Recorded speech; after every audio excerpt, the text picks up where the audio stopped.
Hi everyone, we have Anurag with us, who is the technical director of a company in the UK. Very great dream of crores of students worldwide, which is the global talent visa. He secured that. In this podcast, we will walk through his journey and try to understand what it really made to have this amazing achievement right now. So, first of all, I'd like to congratulate Anurag. Thank you. Thank you so much, Anurag, Thank you very for much. accepting, and Yeah. Thank congratulations you on for inviting securing me. the global talent visa. Yeah. Thank Thank you you so very much. much.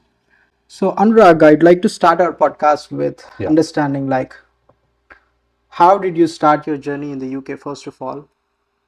Like I don't know which year you actually came UK, but in the current times we are hearing that abroad education is not that great, hmm right?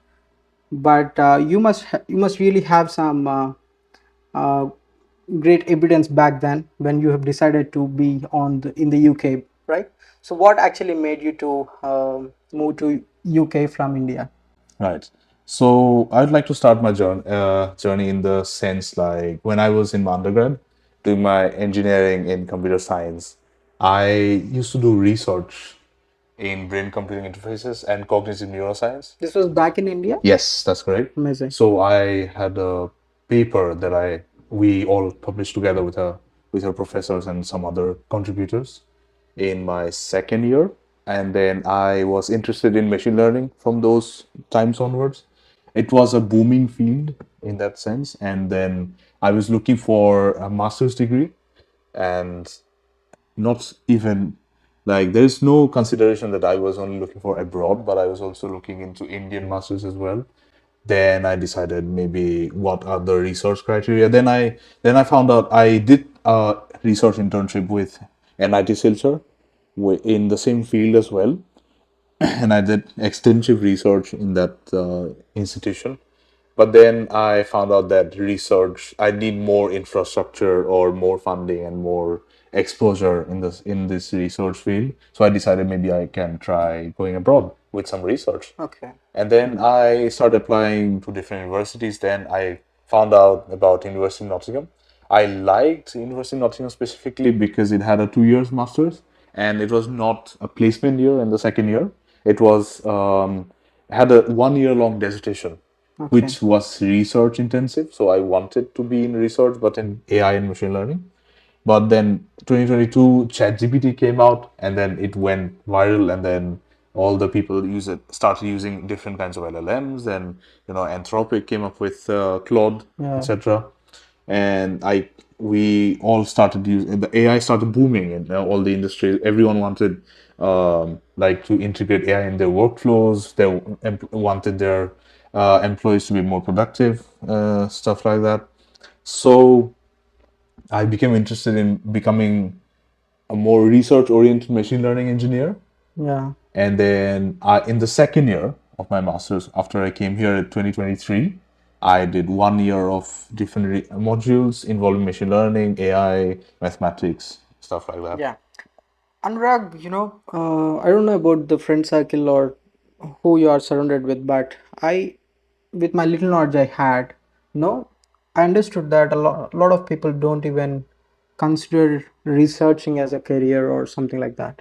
But what really opened doors for you in the initial days when you were back in India towards the research part? Like, what actually uh, made you to decide to do or explore some areas around the research? Research I was always interested in research in the terms of my parents are also professors, so I always lived in a research environment. So I That's always met people who used to do research. So I was really interested into thinking, okay, research is something I really like. It came naturally to me. I did not yeah. think about it. So I hope like the table dinner conversations are all around research part maybe sometimes. Yeah, Okay. that's correct. Yes. So that's how I started it. And then it was COVID-19 as well at the time when I was thinking, okay, maybe I can do something else with my professors. And then I asked one of my professors if they would like to help me out with some research stuff that I want to do. And then he was like, yeah, we have started a project. If you want to join, then we can start this something called EEG based research, electroencephalogram, that you basically put a device on your head and then research the energy signals from the brain. Okay. that they have, and then we decided to publish a data set paper on the same. Okay. That's how I basically got into research and then continued on doing it. Yeah. And then the same happened to me in University of Nottingham, as I said.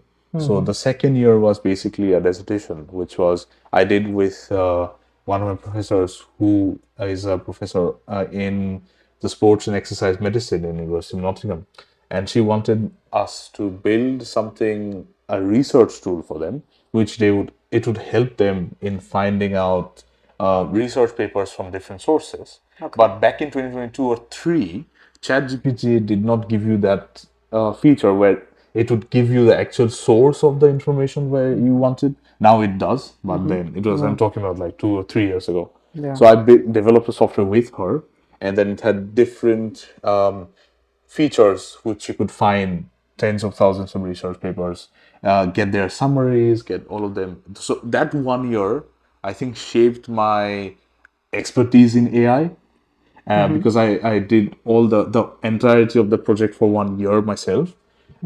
So that helped me to interview in different companies when I started applying for. So yeah, that's Yeah. how I got into research basically. Yeah, that's an interesting journey. Anurag, like there will be a phase for every student who came from abroad to the Yeah. UK, whether to decide to follow money or a long-term career, something like yours, right? Some students look forward to just focus on part-times or something like that, and somebody like you will focus on building their skills, research part or something like that. But what was your ideas when you just landed in the UK? Very, very initial days. Go back to the starting 2 months, 3 months. What was your thoughts back then? Um, if I'm being honest, I was in the same boat with a lot of people that come in the UK. I mean, UK is expensive, right? So Yeah. I also started looking for a part-time job. Yeah, But but then which part-times you were looking back then? it was like different part-times. Like in university, I had some part-time in. I was looking for research part-times as well. Then I started working with as an engagement officer in University of Nottingham, and then I would go with the neighborhood with some of the students together, and then um, help them understand their problems. Maybe they have a problem with in city council of Nottingham, for example, or any other problems like thefts, etc. So it used to do awareness campaigns, stuff like that. Yeah. That basically started off my part-time journey, and then I carried on to do retail stuff as well. Yeah. So that is also an important part of the journey. So I don't think I should alienate anyone who tries to do that, but I would also advise that parallelly trying to find time for the skills that you came here for and not losing the Yeah. focus on, oh yeah, I just want to be here doing part-time forever. So I think that is the main problem. Yeah. But then also I only work like 16 hours a week max, and then so I never had any issues with finding time for myself or doing something else. And I think my university played a great role in that. So I used to go to the library every weekend. I was there like 3, 4 days and study like, I don't know, 10 hours a day. I really liked the environment there. Yeah. I had some friends who studied with me. My courses were really hard actually. So that Okay. set the precinct for me going to do all these studying that I had to do.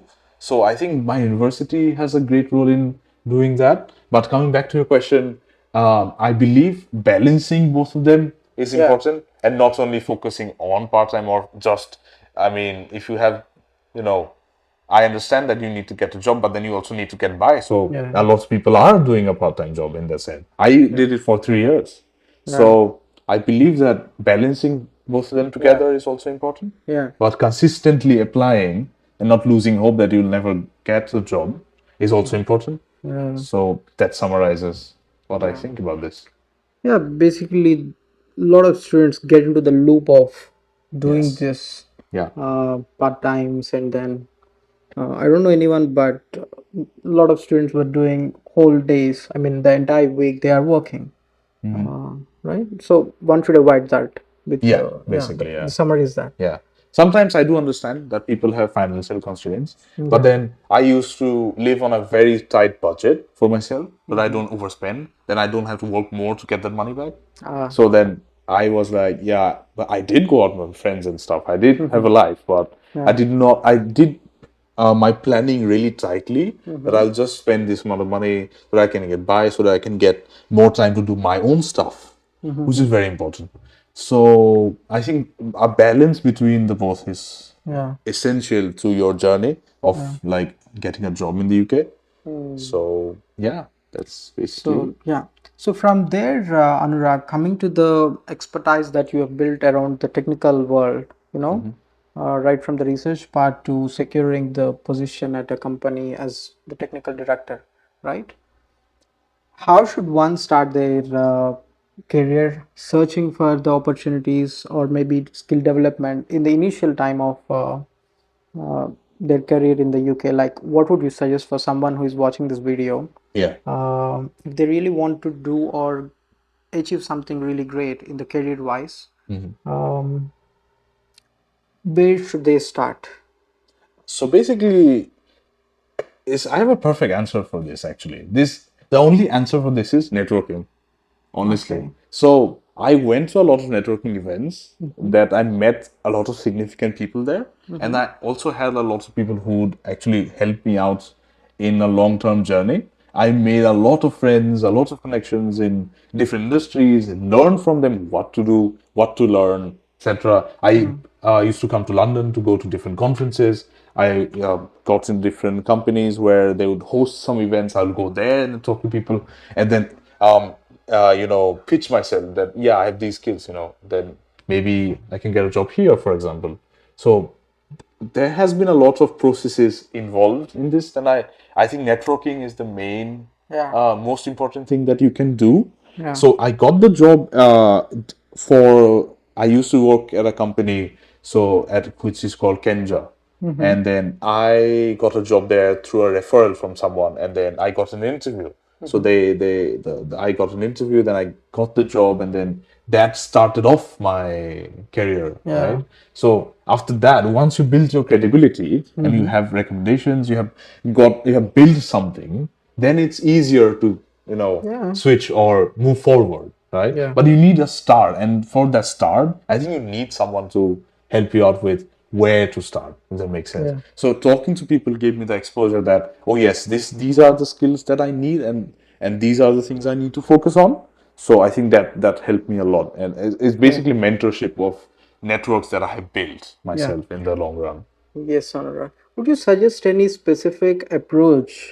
If somebody asks me like how one should start networking, I would recommend them just go out there on LinkedIn and reach out to 100 different people who are doing really great in the London area, and then eventually you'll understand what's going on here. Yeah. But if I ask you like what approach you were having back then to find out the networking events or like uh, getting some good connections. Like, what was that approach I back then? I had the privilege of having friends who were in very decent positions in the country.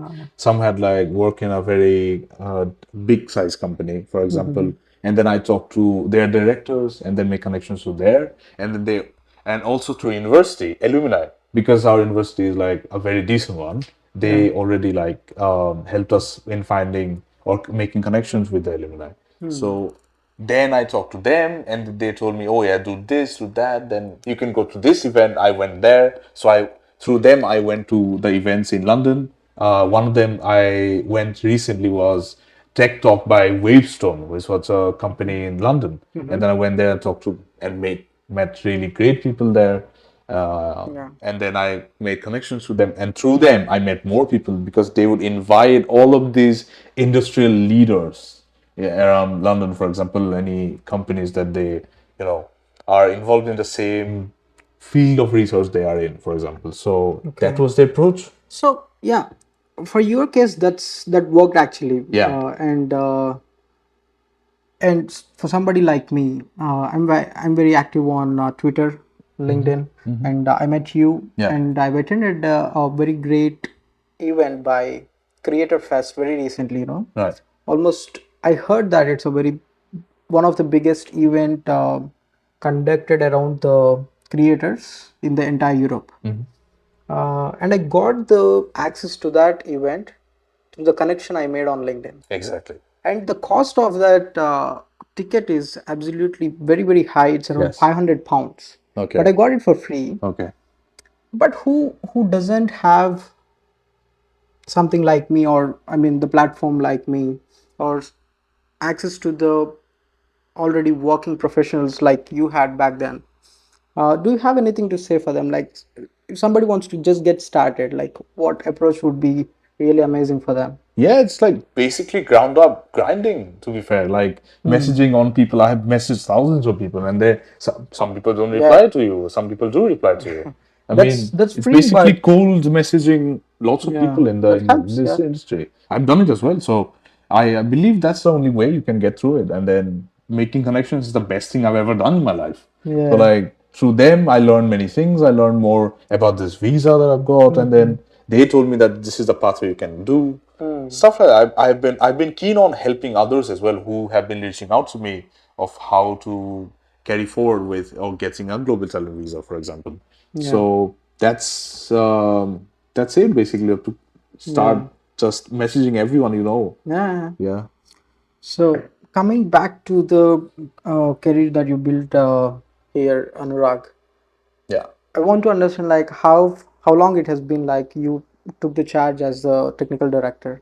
Yes, it's been like 2 months since I've been like at a direction level in the company. So I started off as an AI engineer, and then I got to be a lead AI The engineer, same and then company, right? yes, same Yeah. company, and then I have been directing and advising since recently. But then I have left that company now as the director, and then I moved on to be a researcher in UKRI because that's what I want to Yeah. do in life, research. Looks like you really So love that. yes, I love that. Yes, that's I think that's what got me here in the Yeah. first place. Yeah. I'm grateful to my company, previous company where I worked at, but I wanted to move on to big and better things. So I went on to become a researcher at UKRI, and then I am now a data scientist in Manchester Metropolitan University, um, as which collaborates with a different company called Insights Family, and then we are solving a problem that has never been solved before with the help of funding from UKRI and the company as well. Yeah. So that's a very interesting job that I have. I'm a part of the university with which helps me academic advice on researching state of the art things that I've never done before, and then the company which needs you to solve a problem for them which they have never solved before, but with the advice of academics. So Okay. and also it's managed by UKRI altogether, which helps you to see and they fund your project into finding out if this is feasible. They get funding for them. Yeah, that's my job right now. Yeah. And having started recently, I'm really excited. Yeah. So Anurag, I'd like to understand, like, in your perspective, what do you think most students are missing out these days in their college time? Because you know that, right? Like almost 80-90% of people, numbers might be wrong, but they don't even consider talking to their PCCs or going to their sustainability areas, or in the college I'm talking about, uh, or library, for example. What do you think one really amazing resource that colleges provide in the UK and students are missing that?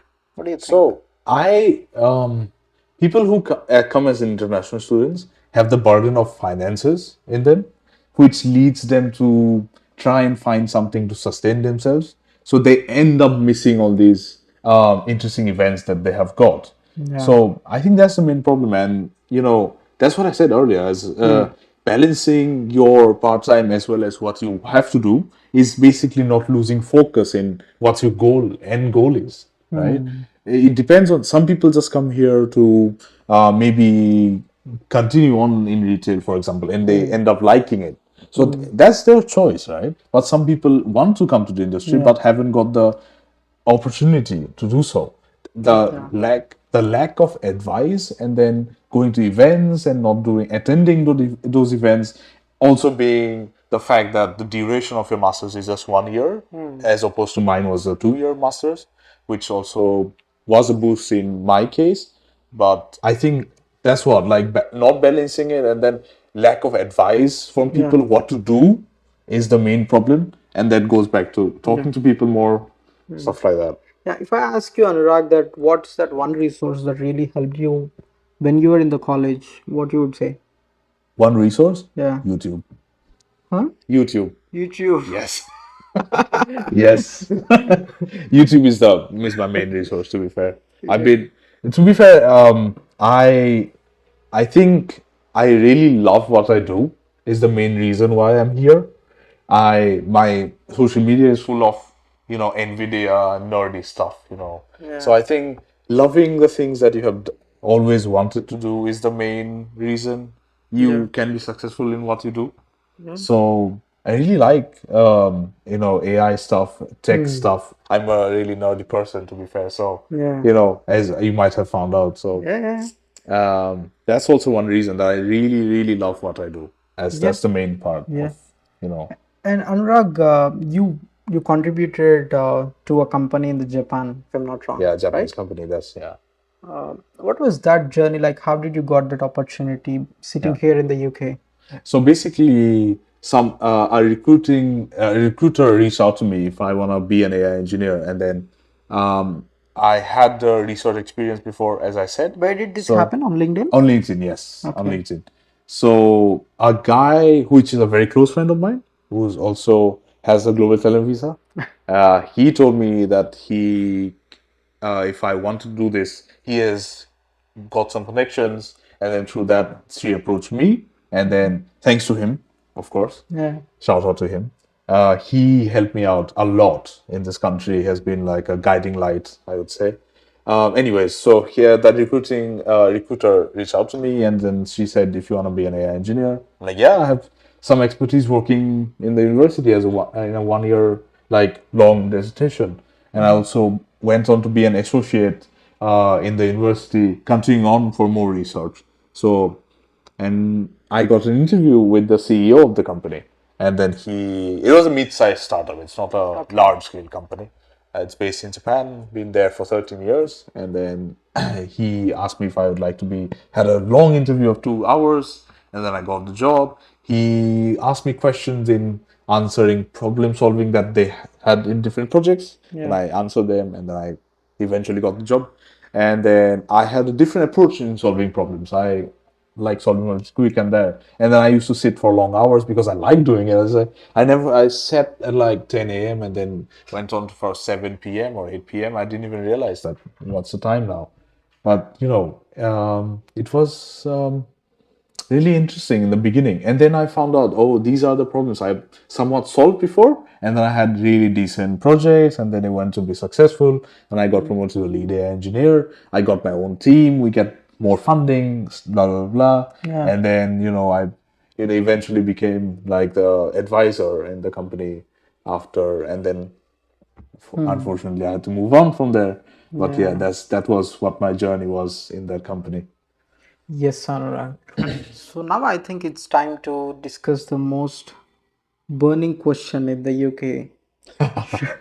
Burning Should question, uh, yes. should a student who is having a lot of dreams for the abroad education should consider coming UK or not? Well, that question is depends on what you want to do. To be fair, I mean, Yeah, if if I'm somebody being really absolutely want to get honest, if you want to do finance, law, tech, fine. There are decent amount of opportunities here. But other than that, if you want to do anything related to literature, if you don't want to get a job, or it's very hard to find, or you have a very specialized like expertise in that field, I would not suggest you to come here in the UK to pursue anything other than tech, law, finance, stuff like that, because getting sponsored in this role is almost impossible at this point because of current affairs, I would say.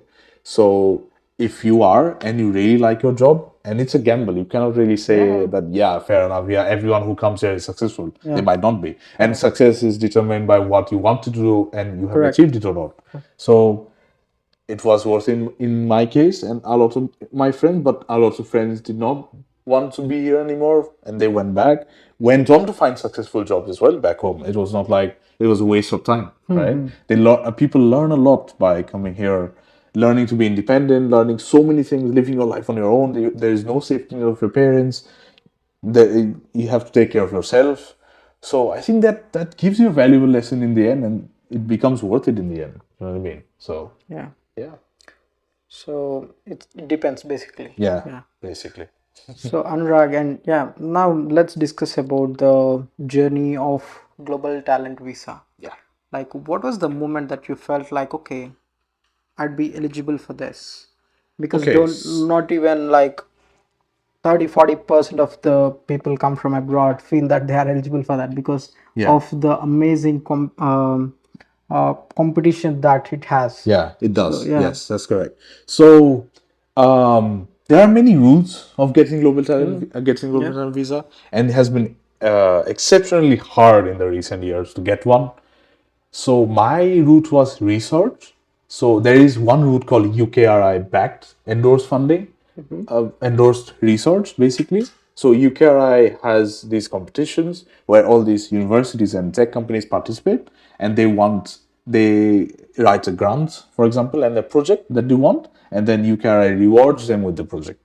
Okay. And if you go into those research projects, then you are very likely to be endorsed by UKRI itself for global talent visa, which is very straightforward, I would say. So getting a job in UKRI based role, I got this visa as a reward for it. So, and recently there are many hundreds of companies that have been added on. I think 6th of August recently. They are really big companies like AstraZeneca and very significant ones. Yeah. So they can give you the global talent visa as well. So getting an eligible job in those companies or getting a job as a researcher in a UKRI based project can also lead The you to job get. can be from any department, right, in a company, or Yes, they yes. do Depends only. on the project. So I am a data scientist, so mine was a tech role, right? But there can be market research, engineering, mechanical engineering, different kinds of Yeah. all of these. So this entirety of this job profile is called a knowledge transfer partnership, which Okay. means KTP associate. So I am a KTP associate for the government.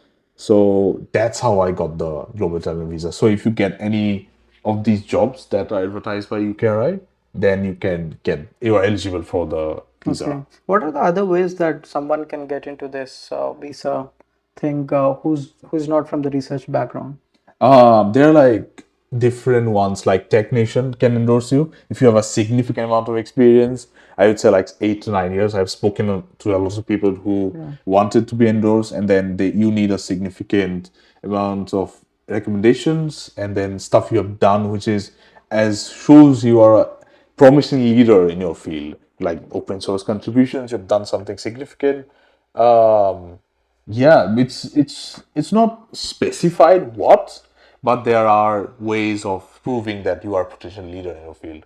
So technician is the other way that a lot of people go through research, and then there are like arts and council as well. So you have done something significant in the field of art, literature, you are also eligible for global talent. Okay. So music, for example, or maybe So you it's a can. broad areas that Yes, someone can explore. yes, that's Right. correct. Yeah. So there are many different ways of getting endorsed. So it's not limited to only research. You Yeah. can be tech guy, you can be Yeah. literature, you can be art. I don't know, you've done Yeah. such significant, you are eligible for this visa. Yeah. So that's how you can go Yeah. into this visa. Well, but the acceptance rate of this visa is really low. Yeah. So I believe you have to do something really significant if you Can wanna you get give endorsed. us a number like what would be the acceptance rate? I think it's around till date, as I've seen on the website of UKRI, in my case, only 12,000 people have ever got this visa endorsed Okay. under UKRI. Yeah. That's it, basically. That's Okay. really low, I would say. That's Yeah. 0.05%, Yeah. as far as I know. of all the applications Yeah. ever made in the UK are global talent visas. Yeah. From your journey, Anurag, I understood that you've been around research since almost your in your teens, right? Yeah. I have been in research, Yeah. but I've been also in industry, as I said, in Kenja, for example. I Yeah. was in industry, but I was able to use my research knowledge into implementation or Yeah. product development. I also have some business ideas. So I know the economics of how to do. I used to go to a lot of hackathons, won some of them when I Yeah. was in undergrad. As I said, going to university, going to these events, participating, these are the most important things that you can do. Networking with other people, they will see what you have done. Yeah. Yeah, I think so. All of these sum up at one point, and then they evaluate all the things you have done, and then Okay. you can get these experience. So I would say I'm a blend of industry and research, but primarily on research. I have Okay. got more experience. Yeah. Right, Anurag. Amazing. So, and then what happened after you secured the globe? How long it has been? You It got has this been long. I think it's been like 1 month. 1 month. Yeah, it's been the 16th or 15th, I think. No, I think it was 12th or 13th that I got the visa. And then it started from 30th of July. So, Yeah. I'm curious, like, what are the amazing opportunities? I'm sure that you might have got some messages or some yeah. cold outreaches asking to Yes, I have contribute. lots of them. Once after you Yeah. got this global talent visa, can you say anything like what this visa can really open doors for Yeah, someone? you can open all the doors because there is Okay. no restrictions to what you can do. You can, after you finish your knowledge transfer partnership or job, you can move to another role. There is like lots of, there is no restrictions or anyone need to sponsor you or anything. So you can just be self-employed, open your own company, whatever you want to do in your field, of course. So you can do unlimited amount of doors. I'd say in industry, you're gonna go do anything in this country is Yeah. allowed, basically, without notifying the home office that what you have to do, Right. So, and also gives you a traction and a credibility report that if he has a global talent visa, then he must have some level of credibility. So I think that gives you the best door ever because if you apply anywhere, they already know what visa you are. So maybe yeah. there's a higher chance of getting an interview. Yeah. And yeah, so it's a tag, it's Yeah. there for life. Yeah. That's what I can say. If I ask, like, what's the contribution of your work that you actually did in India for the success in the UK? It's a lot because I started machine learning, I That's started data science, I started data, all these things, foundation levels, yeah. when I was in my undergrad. So Because that means somebody who doesn't have a very good foundation in India cannot probably secure something No, I amazing don't. I here. don't think so because even if you don't, some people have a different degree, but then Yeah. they have a entirety of different expertise. For example, some people are doing tech, but then they have a finance portfolio. Then they can get a job in finance. They can just do a business degree or an MBA, for example, here. So there is no Such thing, yeah. such thing that you cannot be successful.